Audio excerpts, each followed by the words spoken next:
Assalaamu calaykum. Daawade maanta waxaan kula wadaagayaa taariikhda fanaanada baryahan dambe qabsatay baraha bulshada ee Nicki Manaj. Inteenan bilaabin mawduuceena maanta, haddii aad nagu cusub tahay subscribe taabo. I only rap because I'm good at it, like really. You know what I'm saying? It really was a hobby for a minute. Onika Tanya Maraj oo loo yaqaano Nicki Manaj waxay dhalatay 8 December 1982.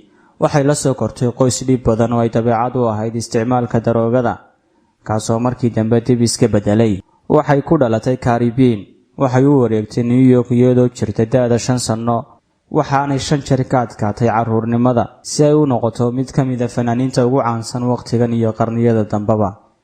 intaa kadib Manaj waxay tagtay dugsi sare oo loo yaqaano Lagaardi, waxayna baratay heesaha iyo sida loogu luqeeyo. xirfadeeda heesuhu waxay noqotay mid soo jiidatay indhaha dadkii la shaqeynayay ama isku ururka ahaayeen. bishii Abriil 2007 Manaj waxay soo saartay heesteedii ugu horeysay oo la magac baxday Playtime Over. This the one they was waiting on, baby. I had to do it. sanad kadib waxay soo saartay heesteedii labaad oo loo yaqaano Sack Free. haddaba heestan ayaa ka dhigtay inay qaadato abaalmarinta sanadka ee muusikada. sanadkii 2009 waxay soo saartay heesteedii saddexaad Be Me Abscoti. waxay ku firfircoon tahay baraha bulshada fashionka, waxaanay soo saartay dhowr qaab ciyaareed oo cusub. Nicki Manaj waa fanaanad ama heesaha ku caan ah heesaha dareenka ah ee loo yaqaan hypersexualized music. Nicki Manaj waxay ka mid tahay fanaaniinta dumarka ee ugu caansan qaadista heesaha dareenka hamada dhaliya. haddaba waqtiyadii ugu dambeeyay ama toddobaadadii ugu dambeeyay boqortooyada Sacuudiga ayaa ku casuuntay inay ka qayb gasho bandhig ka dhacaya magaalada Riyadh ee dalka Sacuudiga 18 bishan aynu ku jirno ee July. bandhigan ayaa noqonayay tusaalihii ugu dambeeyay ee muujinaya ilaa heerka ay isfurfurayso boqortooyadan lagu yaqaanay ama caanka ku ahayd asturnaanta iyo ilaalinta dhaqamada diinta Islaamka.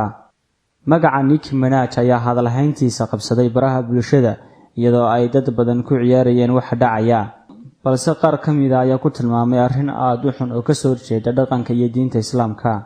Nicki Manaj sidoo kale waxay ka mid tahay dadka dhiirigeliya galmada isu jinsiga ah, iyadoo kaamiradu qabanaysay xuskii ugu dambeeyay ay lahaayeen dadka isku jinsiga ah ama isu galmooda.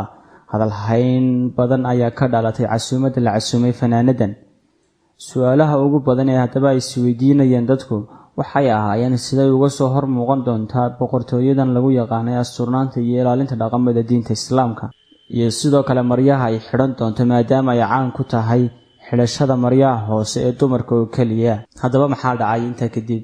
Nicki Manaj waxay baajisay bandhigii lagu casuumay iyadoo sheegtay inay doonayso inay taageero u muujiso xuquuqda dumarka iyo dadka isku jinsiga ah ama isu galmooda. daawade mawduuceenu maanta intaas ayuu ku egyahay.